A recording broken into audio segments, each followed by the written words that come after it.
জানলা দিয়ে সকালের আলো ঘরের ভেতরে এসে পড়েছে। এমন সময় বাইরে থেকে শুনলুম আমার নাম ধরে ডাকছেন অমূল্যবাবু। ও ভাই, আরে কি হলো, দরজা খোলো। তাড়াতাড়ি উঠে দরজা খুলে দিলুম। অমূল্যবাবু ঘরের ভেতরে এলেন। এত ভোরে আপনি? গদাধরের অসুখ বেড়েছে নাকি? অসুখ বেড়েছে কি?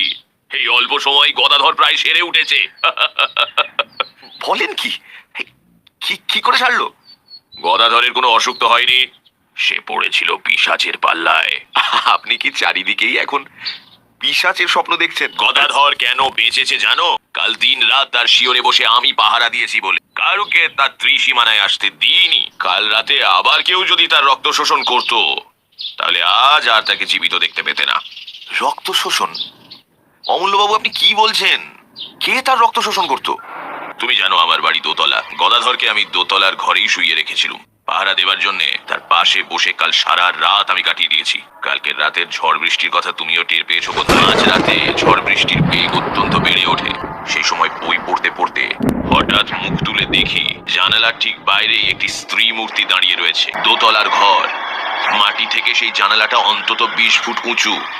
সেখানে কোনো স্বাভাবিক মানুষের মূর্তির আবির্ভাব যে সম্ভবপর নয়, এ কথা তুমি বুঝতেই পারছো। আমি অবাক হয়ে তার দিকে খানিকক্ষণ তাকিয়ে। ঘরের আলো তার মুখের উপর গিয়ে পড়েছিল, তাকে দেখেই আমি চিনতে পারলুম। কে সে কিছু আন্দাজ করতে পারো? না, অমূল্যবাবু বললেন। সে মূর্তি হচ্ছে মিসেস কুমুদিনী চৌধুরীর। কুমুদিনী খুব হাসি মুখে আমার দিকে তাকিয়েছিলেন। আমি তাকে দেখেই উঠে দাঁড়ালুম। তারপর সারসি খুলে খড়খড়ির পাল্লা দুটো বন্ধ করে দিলাম সজোরে। আমাকে বাধা দেবার জন্য মূর্তিটা তাড়াতাড়ি হাত বাড়িয়ে এগিয়ে এলো, কিন্তু বাধা দিতে পারলো না। আমার মনে হলো জানলা বন্ধ করবার সময় তার ডান হাতখানা পাল্লার তলায় পড়ে চেপটে গেল। তারপরও জানলার উপরে আরো কয়েকবার করাঘাতের শব্দ শুনতে পেয়েছি, কিন্তু সেদিকে আমি আর ভ্রুক্ষেপও করলাম না। অমূল্যবাবু আপনি কি বলছেন? মিসেস কুমুদিনী চৌধুরী? শোনো, টেলিগ্রামে আমি আরেক খবর আনিয়েছি। পেশাওয়ারে মিসেস কুমুদিনী চৌধুরীর স্বামী মারা যান অ্যানিমিয়া রোগে, আর মিসেস কুমুদিনী চৌধুরীও তার মৃত্যুর 15 দিন আগে দেহত্যাগ করেছেন। আমার সারা শরীর কেমন একটা করতে লাগলো।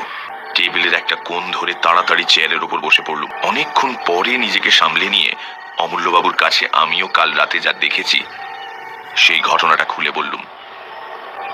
অমূল্যবাবু কি একটা বলতে যাচ্ছিলেন, কিন্তু হঠাৎ দরজার দিকে তাকিয়ে থেমে গেলেন। ফিরে দেখলুম বাংলোর সিঁড়ি দিয়ে বারান্দায় এসে উঠলেন মিসেস কুমুদিনী চৌধুরী। তাকে দেখেই সবার আগে আমার চোখ পড়ল তার ডান হাতের দিকে। তার ডান হাতে ব্যান্ডেজ। পরেই দিক বিদিক জ্ঞান হারিয়ে তীরের মতন তিনি বারান্দার উপর থেকে নেমে গেলেন এবং সেই রকম বেগেই সামনের দিকে ছুটে চললেন। আমি দ্রুত পদে এগিয়ে গিয়ে চেঁচিয়ে উঠলুম, মিসেস চৌধুরী সাবধান!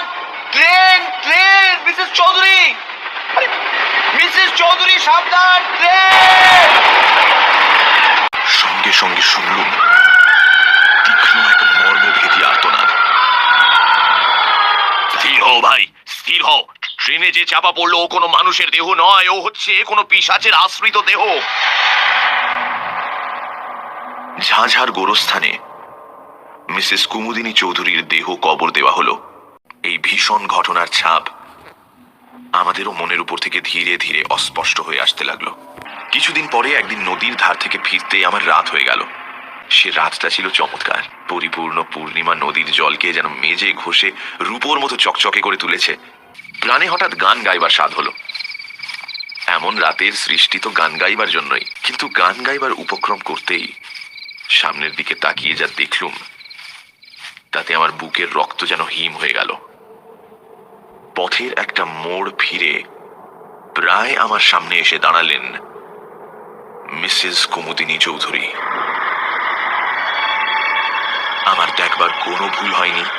তেমন উজ্জ্বল পূর্ণিমায় ভুল হবার কোনো সম্ভাবনাই ছিল না। ভাগ্যে কুমুদিনী অন্যদিকে তাকিয়েছিলেন, তাই আমাকে তিনি দেখতে পেলেন না।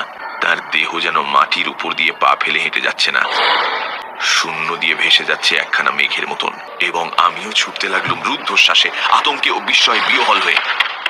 অমূল্যবাবু বৈঠকখানায় একা বসে বই পড়ছিলেন। হঠাৎ আমাকে সেইভাবে সেখানে গিয়ে পড়তে দেখে নির্বাক বিস্ময়ে আমার দিকে মুখ তুলে তাকিয়ে রইলেন। আমি প্রায় রুদ্ধস্বরে বলে উঠলাম, মিসেস চৌধুরী, মিসেস চৌধুরী! অমূল্যবাবু, এইমাত্র মিসেস চৌধুরীর সঙ্গে আমার দেখা হলো। অমূল্যবাবু সিধে হয়ে দাঁড়িয়ে উঠে বললেন, তার মানে নদীর পথ দিয়ে ফিরে আসছিল।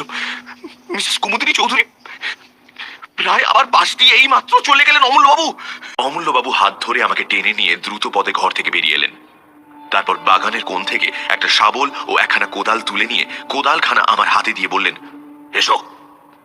আমি যন্ত্রচালিতের মতন তার সঙ্গে চললুম। আবার সেই নদীর পথ। একটা পেঁচা চেঁচিয়ে উঠল। সারা রাত সেইখানে আড়ষ্ট হয়ে দুজনে বসে রইলুম। সেদিনকার সেই রাতটাকে আর পৃথিবীর রাত বলে মনে হল। এই লোকে থেকেও আমরা যেন পরলোকের বাসিন্দা হয়েছি। এক অপার্থিব নারী মূর্তি বাইরে বেরিয়ে আসছে, মিসেস কুমুদিনী চৌধুরী। অমূল্যবাবু আমার কানে কানে বললেন, আজকের রাতের মতো পিশাচির রক্ত পিপাসা শান্ত হলো। মিসেস চৌধুরীর দেহ ধীরে ধীরে গোরস্থানের ভেতর গিয়ে ঢুক একটা কবরের ওপরে গিয়ে এক মুহূর্ত স্থির হয়ে দাঁড়ালো। তারপর আচমকা শূন্যে দুই হাত তুলে এমন প্রচন্ড তীক্ষ্ণ স্বরে হি হি হি হি হি হি করে অট্টহাস্য করে উঠল যে আমার সমস্ত বুকটা যেন বরফের মতো ঠান্ডা হয়ে গেল। সে কি পৈশাচিক শীতল হাসি! তারপর দেখলুম তার দেহটা ধীরে ধীরে মাটির ভেতর নেমে যাচ্ছে। আমরা মিসেস চৌধুরীর কবরের উপরে গিয়ে দাঁড়ালুম। অমূল্যবাবু বললেন, আমি শাবল দিয়ে মাটি খুঁড়ি আর তুমি কোদাল দিয়ে মাটি তোলো, চলো। কফিনের ভেতর শুয়ে আছে মিসেস কুমুদিনী চৌধুরীর পরিপূর্ণ দেহ। সে দেহ দেখলে মনে হয় না তা কোনোদিন ট্রেনে কাটা পড়েছে। অমূল্যবাবু দুই হাতে শাবলটা হঠাৎ মাথার উপর তুলে ধরলেন। তারপর সজোরে ও সবেগে শাবলটা মৃতদেহের বুকের ওপর বসিয়ে দিলেন।